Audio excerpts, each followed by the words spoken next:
విచిత్రాల నిధి ఓ విధి విచిత్రాల నిధి వింత కథల సారథి ఆశ నిరాశల వారధి నిరంకుశ నిర్ణయాల నిర్దయవానిధి ఓ విధి విచిత్రాల నిధి ఓ విధి.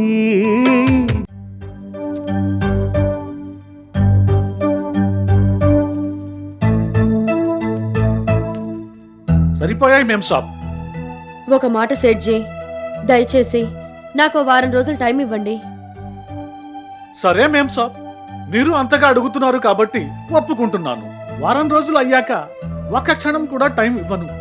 ఎప్పుడు ఖాళీ చేస్తారో చెబితే నేను వచ్చి తాళం వేసుకుంటాను. మరి నేను వస్తాను మేం సాబ్. వస్తాను లాయర్ గారు.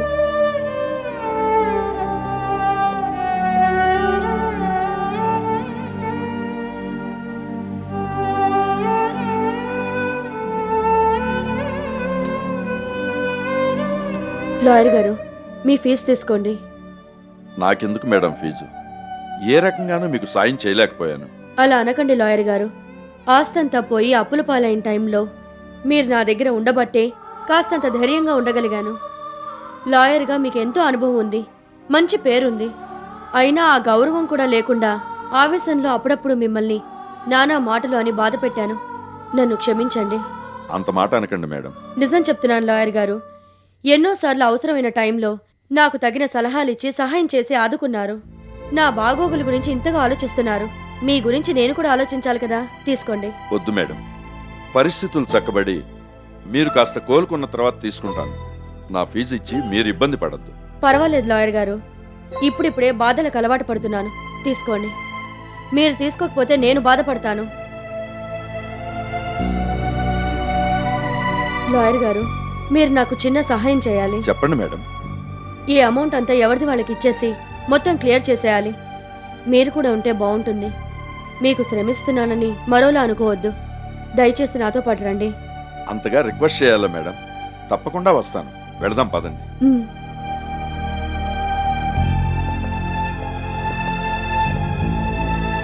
నువ్వు కాలు, నేను బయటికెళ్ళి వస్తాను. అలాగేనమ్మా.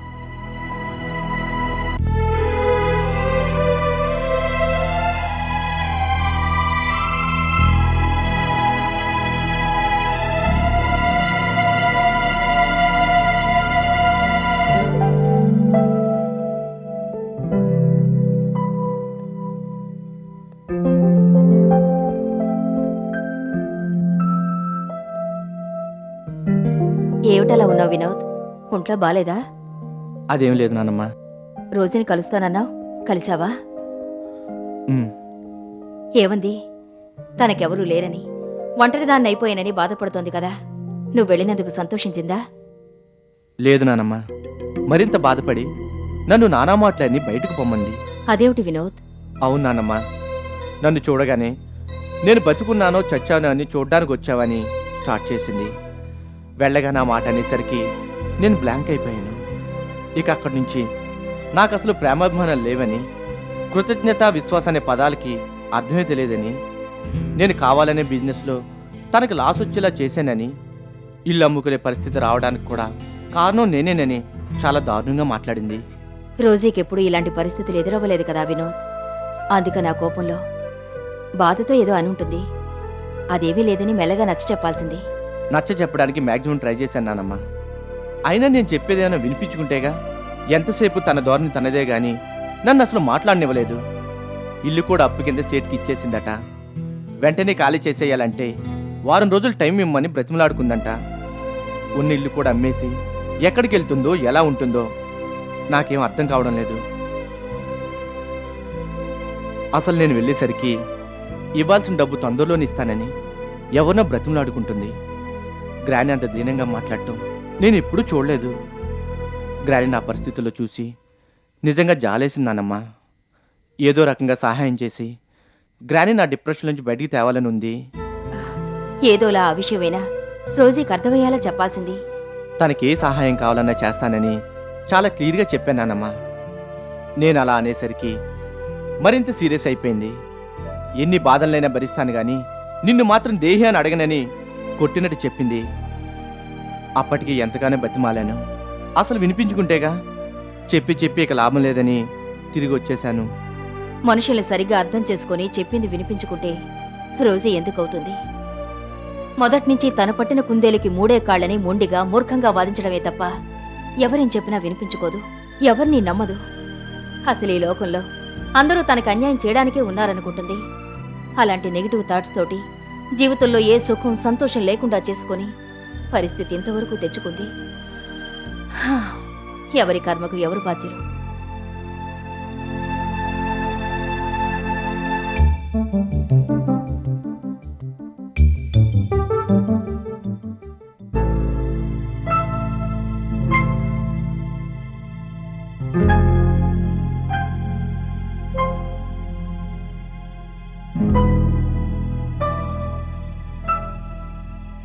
ఓ అమ్మగారు,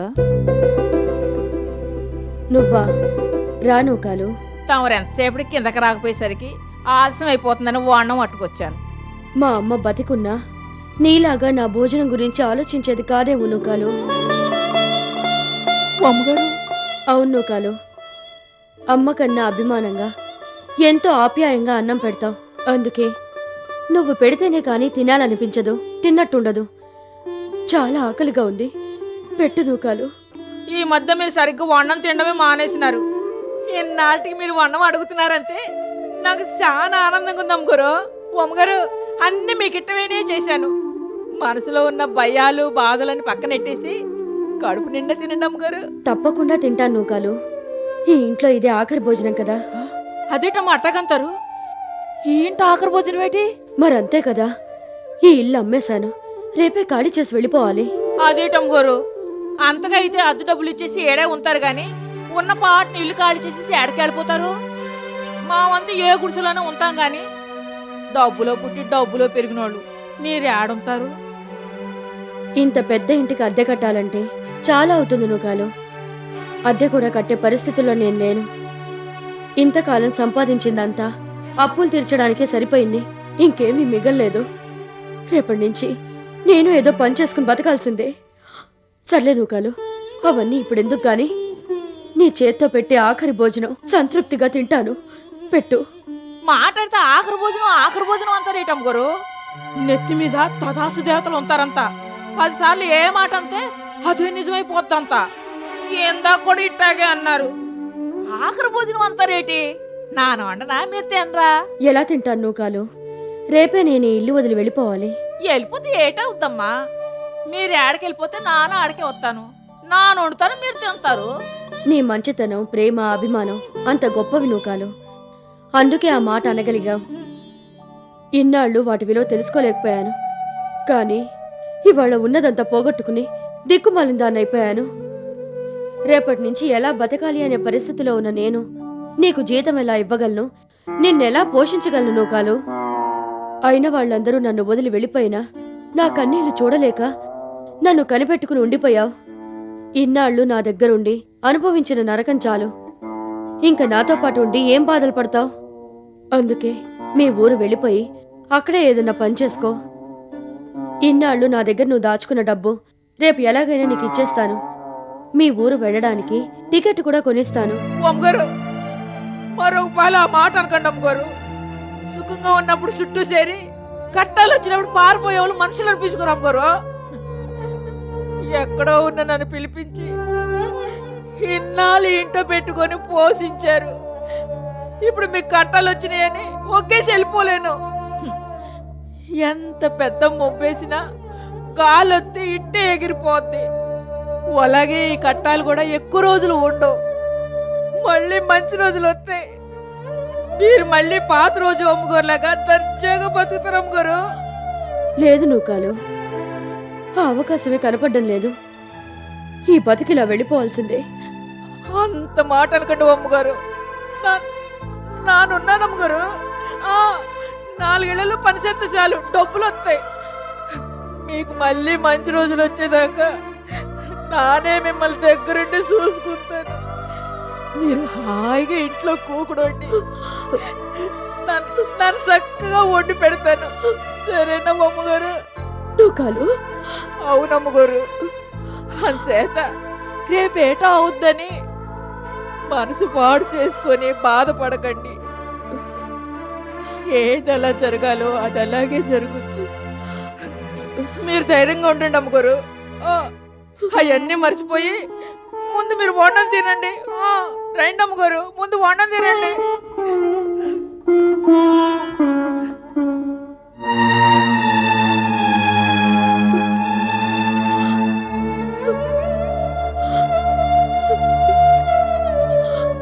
నూకాలు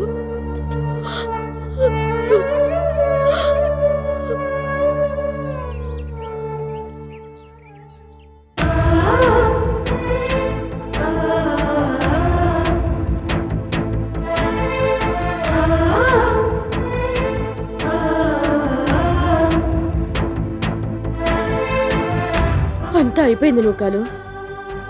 ఈ రోజుతో ఇంటికి మనకి రుణం తీరిపోయింది. ఇంకేమీ చేయలేం. వెళ్దాం పదా.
పదండి అమ్మ వెళ్దాం.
హలో అత్తయ్య.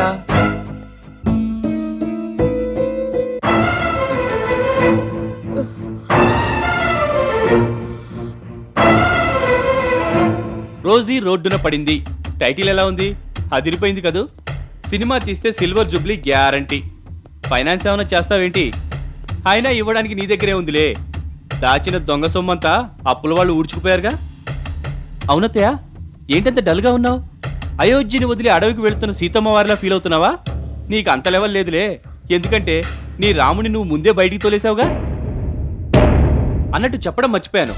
ఇంటర్నెట్లో రోజీ.com అని ఒక వెబ్సైట్ ఓపెన్ చేసి నీ పాపాల లిస్టుతో పాటు మనుషుల్ని ఎలా బాధ పెట్టాలి, మాటలతో ఎలా హింసించాలి, ఎలా విడదీయాలి, కొంపలు ఎలా కోల్చాలి, శవాల్ని ఎలా వెతికి పట్టుకోవాలి, ఆ శవాలతో బిజినెస్ ఎలా చేయాలి, ఇవన్నీ ఫీడ్ చేస్తే అది చూసి జనం నీ విషయంలో ముందే జాగ్రత్త పడడానికి ఉపయోగపడుతుంది. అందుకని ఆ ప్లాన్లోనే ఉన్నాను. మోసాలు, కుట్రలు, అన్యాయాలు, అబద్ధాలు, ఇలా టన్నుల కొద్ది పాపాలు మూటగట్టుకున్నావు. పొర్రపాటునైనా ఓ చెంచాడు పుణ్యం చేస్తుంటే ఈ కష్టాలు తప్పేవి కదా అత్తయ్య. ఇప్పటికైనా మించిపోయింది ఏమీ లేదు. ధర్మం చేయండి తల్లి అని ఒక్కసారి మా ఇంటి ముందు నిలబడి మా అమ్మని అడుగు. ఎంత కావాలన్నా దానం చేసి మళ్ళీ నిన్ను నిలబెడతాం. అవును, సొంత ఇల్లు కూడా అమ్మేసుకున్నావు కదా, ఇప్పుడు ఎక్కడుంటావు అత్తయ్య? మేడల్లో మిద్దెల్లో ఉండాలంటే అంతంత అద్దెలు ఎలాగూ ఇచ్చుకోలేవు. మిడిల్ క్లాస్ ఇళ్లల్లో అడ్జస్ట్ అవ్వలేవు. కరెక్ట్. నీకు గుడిసెలైతేనే బెటర్. మా అమ్మని ఎప్పుడు గుడిసెలోకి పంపించేస్తాను అనేదానివి కదా. అలా అని చివరకు నువ్వే అక్కడ సెటిల్ అయిపోతున్నావు అన్నమాట. ఏం చేస్తాం? Bad time bad luck. జనరల్గా నీకు అందరినీ ఏడిపించడమే కానీ ఏడవడం అలవాట్లేదు కదా. మరేం చేస్తున్నావు? కొత్తగా ప్రాక్టీస్ చేస్తున్నావా? అవునులే, పని పాటు ఏమీ లేదుగా. బాగా ఏడుస్తూ ప్రాక్టీస్ చేయి. ఎంతమంది కడుపులు కొట్టి సంపాదించావో. అందుకే ఇవాళ కడుపు చేత్తో పట్టుకొని కట్టు బట్టలతో రోడ్డు మీద పడ్డాం. ఏటి బాబు ఇది? వద్దు బాబు వద్దు. డబ్బు పోయి పరువు పోయి మా అమ్మగారు ఇప్పటికే సగం చచ్చిపోయి ఉన్నారు. ఇట్లాంటి మాటలు మాట్లాడి ఇంకా సంపకండి బాబు. ఆవిడ ఎప్పుడో చేసిన తప్పులకి తలెత్తుకోలేకపోతున్నారు. దర్జాగా రాణిగారులకు బతికినోళ్ళు తన బాధను యువులతో చెప్పుకోలేక కుల్లి కుల్లి ఏడుతున్నారు. ఇప్పుడు అవన్నీ గుర్తు చేసి ఆ అమ్మ మనసు మరింత కట్టబెట్టకండి బాబు. మీకు దండ పెడతాను. సరే నువ్వు కలు, నువ్వు చెప్తున్నావు కాబట్టి ఈ పూటకు మా అత్తను వదిలేస్తున్నాను. వెళ్ళత్తా.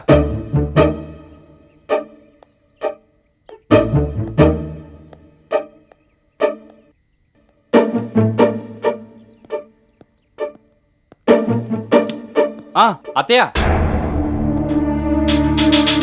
వెళ్లే ముందు ఓ చిన్న బోనస్ ఇస్తున్నాను. ఏం లేదు, సొంత కొంప కూడా అమ్ముకున్నావు కదా, అక్కడ ఇక్కడ ఏముంటావు గాని మా అవుట్ హౌస్ ఖాళీగానే ఉంది. అందులోకి వచ్చేసేయి.